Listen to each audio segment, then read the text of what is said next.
You know what's been making a lot of money for Amazon? Their Kindle line. I mean, seriously, go on any plane, train, bus, any moving vehicle of any type, you will inevitably see somebody with a Kindle in their hand. I don't know why, but I've got one. Here's the 5th generation Kindle Fire, fresh in the box from Amazon, obviously. Look, it says Fire there. 8 GB black. We'll get onto why I didn't buy the 16 gig one later in the video. Now, as you can see, this is sort of an Android-y, custom-skinned thing. I think this runs Android 5.1. Don't quote me on that, but people will yell at me in the comments for it, regardless if I'm correct or not. Anyway, let's look on the back. 7-inch display. Now look at this resolution. 1024 by 600. That's not great by 2017 standards, but remember, this was only $50, so that's why Wi-Fi, 8 GB quad-core, front and rear cameras, and micro SD card slot. I think these two things are new for the Kindle. Don't quote me on that. Anyway, includes Fire 7-inch tablet, 5th generation, Amazon 5-watt power adapter, USB charging cable, built-in rechargeable battery, personalized special offers, and sponsored screensavers pairs with Fire cover.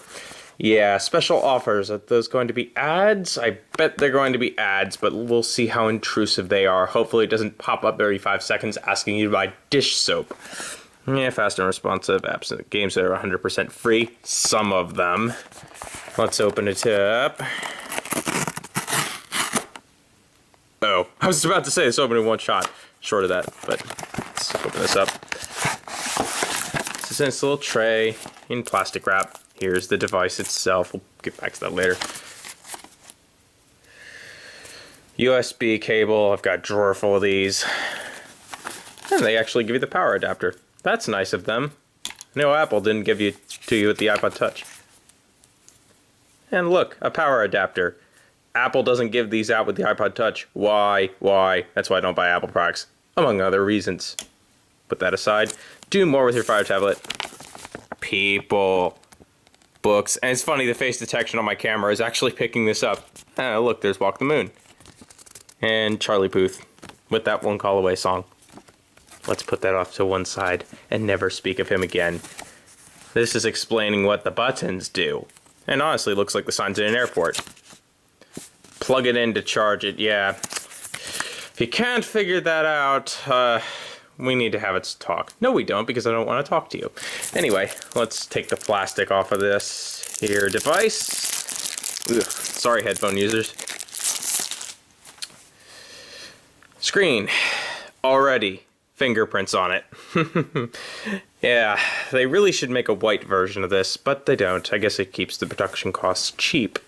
And the buttons are all on one side here, including the volume ones. That's actually interesting. And you got a camera on the back, camera on the front's probably garbage quality anyway, but yeah, these are silver and these are perfect. These are perfectly colored to just chip away at 5 seconds. We'll see how it goes. Micro USB port, headphone jack, standard stuff you'd expect. Yeah, nothing on this side. And we got a speaker on the back, just a mono speaker, you know. And the Amazon logo, if you forgot what it looks like. Let's power it on and see what this thing does. Jump cut. Alright, in all its fingerprint attraction magnet glory, here's the Kindle. Let's power it on. Sorry, the focus on this camera is kind of garbage. Hey look, you can see me. Hello everyone on YouTube. Haha. And you can see this camera that I'm using. Fire. Looks like they've dropped the Kindle adjective. Glistening. Just like an old arcade game. Optimizing system, storage, and applications. Yeah, just get on with it. Alright. My Fire. My Fire. Slow to focus Fire. Welcome to Fire. Choose your language. Yeah, English. Alright, some initial setup thing. Obviously, I'm not going to show you my Amazon account. So, we're going to jump cut here. Now. Alright, now that I've done the initial setup, let's switch it on. As you can see, these are the ads. They're on the lock screen. Swipe up. And there are no ads on the home screen as far as I can tell. Lock it again. And you get another ad. Sometimes. Yeah. And it just looks like any other standard Android tablet, except there's no app drawer on this, so I don't know if that's something to do with the launcher or just how they've configured the OS, but yeah, everything's on the front, much like an iPhone screen. Anyway, this is the home screen. The buttons are exactly the same as any Android device that's been released in the past couple of years. On-screen buttons, I actually quite like those. So we got home, books, there's a textbook for school. Just open up a book. Takes a bit to load, but not ages. And slow to focus. Interpersonal communication, everyday encounters. As you can see, it's a little slow in the uptake. It's funny, the face detection is actually picking this up. It will recognize where I was when I was reading this on my Surface earlier, so I can just hit yes. And just continue reading. And it's actually pretty responsive. I mean, the screen's not the greatest. This is only $50, but yeah, just swipe. Very responsive, much like an iPad or any other tablet. First, look at interpersonal communication. Yeah, let's wait till the class actually starts for that. And yeah, that's just the one thing I haven't have loaded on here. And you can shop Amazon, of course. They want you to buy more things. I mean, heck, you bought this presumably from them. I mean, you can buy these at Best Buy, but most people get these from Amazon, let's face it. And as you can see, it's picked up at my Amazon account, so bills fire. And look, it's trying to sell me one, even though I obviously have one in my hand. And all the other Amazon devices and other stuff in my purchase history and things like that. Let's get out of that. And let's go on to the things that this doesn't have. This doesn't have GPS as far as I'm aware, so you're not going to be using this as a maps device for if you're an Uber driver or something, but you know, let's face it, you would probably buy something else, and this is definitely more towards the Amazon ecosystem. I mean, you can sideload Android apps, but I don't think anything with Google Play services is going to play nice with this because this doesn't have the Play Store on it already and things like that. It's generally Amazon's ecosystem, but you know, that's actually pretty decent. It's not some horrible Chinese thing, and the book covers are actually really nice. You can just touch this. We can read Exiled. It's actually a local author from where I live. And it has to download because I haven't downloaded on this. Thanks for waiting on the line. Your call will be answered as soon as possible. Yeah, Wi-Fi isn't exactly the quickest Wi-Fi chip I've ever used. There we go. It's download, not ages. It opens up.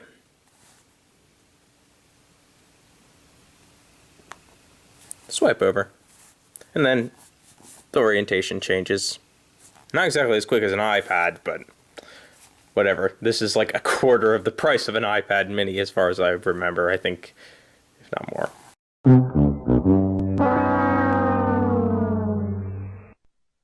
Sorry about the billionth jump cut. The battery in this camera is absolute crap, and it's one of the annoying ones that you can't just sort of run off of an AC adapter. Ugh, I shake my fist at you camera people. Let's take a look at the games. Now, you know the thing on the box that said apps and games that are 100% free? Let's take a look. And of course, the first things it presents to you are free. And there's probably top grossing. There's probably a ton of in-app purchases in those games.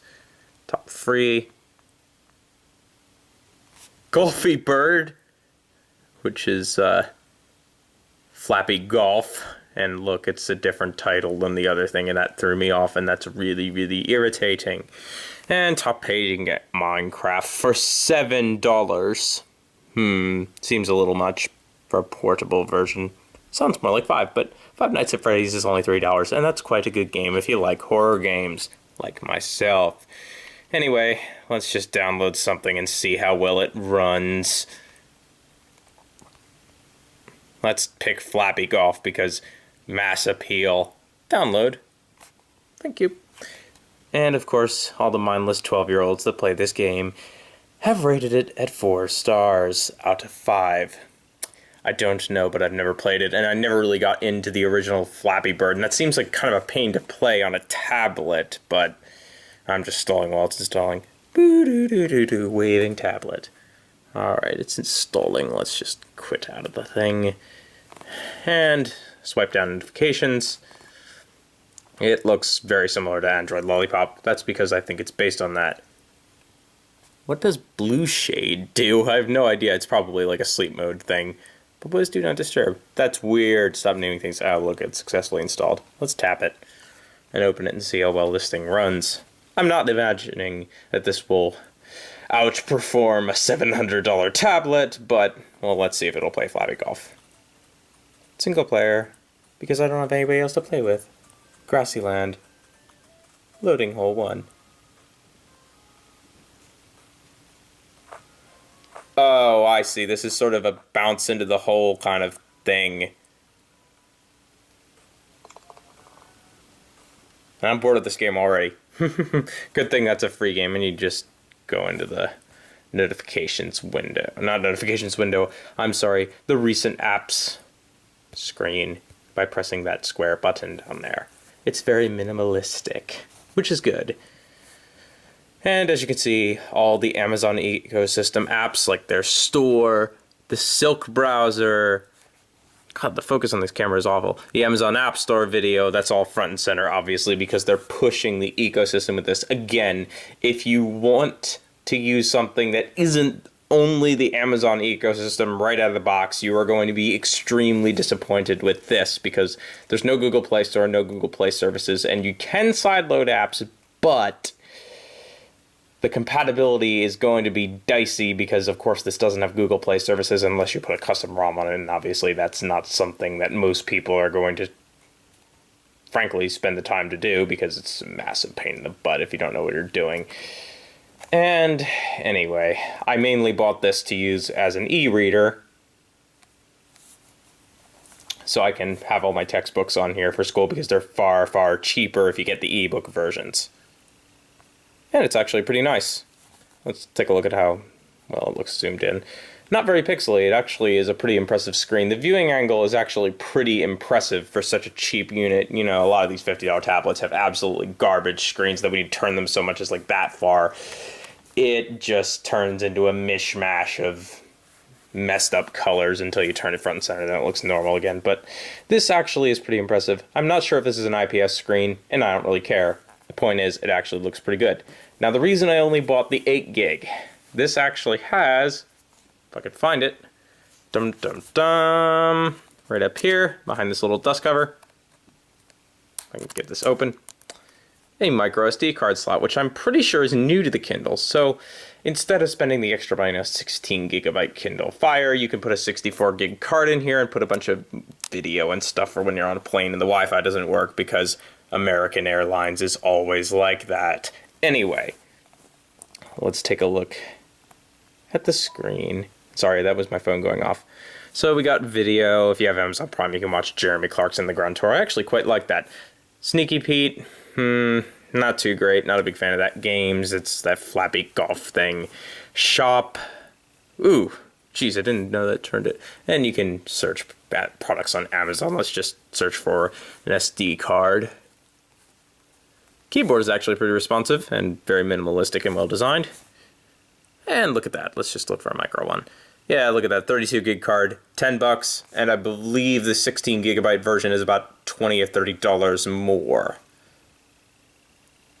So, just buy a micro SD card, let's face it. Let's get out of there. And apps, that's the same kind of searching store thing. Music. Doesn't give you any previews, which is really weird, maybe because I don't have any content load. Audiobooks.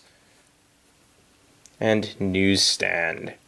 And look, you can get car and driver. And let's see how expensive this is. Mainly because I already had a subscription to this, I think. And it's downloading. Subscription to this years ago because it's from 2014.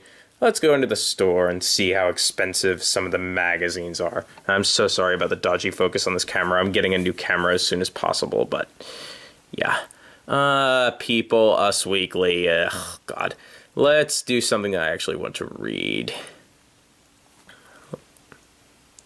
Let's do Road and Track. Let's see if it's actually on here. Yep, it is, because Mr. Regular of Regular Car Reviews writes for this magazine sometimes, and I actually quite like it. Annual price, $20. Delivered monthly, and it's 60% off the current issue, so that's about $2 an issue. Not actually a terrible pricing strategy for this. I was expecting this to be like, $4 a magazine because, they want this to be really overpriced and make a lot of money on it. But yeah, this actually seems to be good. And you can read the reviews. I actually quite like that. So yeah, it's not really that overpriced, and no, it's not, I'm not expecting this to do that for free, but the magazines look actually pretty darn impressive on this. Nice little animation. And there's a guy with his Volkswagen thing, and there's an attack chopper there. Maybe he has a 5-star wanted level. I don't care. And there's a bunch of other stuff there. And as you can see, there's tons of ads in this magazine. A lot of ads. Anyway.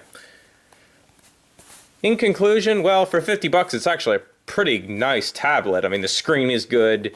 The App Store, well, it's not, the millions and billions of cajillions of apps that Google Play has. It's still a pretty good ecosystem. It's far better than what you get on one of those drugstore level tablets that have some horrible Chinese ecosystem that barely loads any apps in English and things like that. But this is actually going to be a lot more supported on the apps front.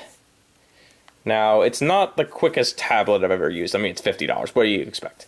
But it's definitely tied into the Amazon ecosystem, which I don't personally mind. But if you want something that's Google Play oriented, this is not your animal at all. Trust me. You can sideload things, but the compatibility issues, which may or may not be there depending on what you're using, kind of make it a deal breaker for anyone wanting the Google Play ecosystem. And the ads are actually not that annoying because they're right on the thing, and there's Manchester by the Sea, which may or may not win a Golden Globe or something. I only watched it for the Trump bashing speech. Ha ha ha ha ha. Anyway, let's just sum it up by saying this is actually pretty good for a $50 tablet, and for what I need it to do, it does it perfectly.